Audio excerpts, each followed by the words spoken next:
Hey everyone, if you want to make your videos more engaging and easier to understand, adding captions is a great idea.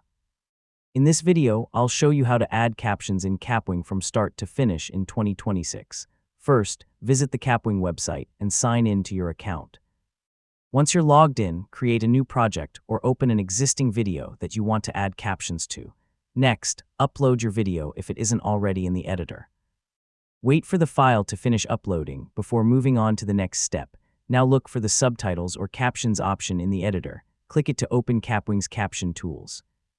You'll usually have two options. You can generate captions automatically using AI, or you can add captions manually. For most users, the automatic caption feature is the fastest option.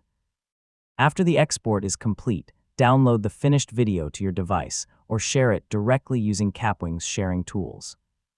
For the best results, keep captions short, easy to read, and positioned where they won't block important content on screen.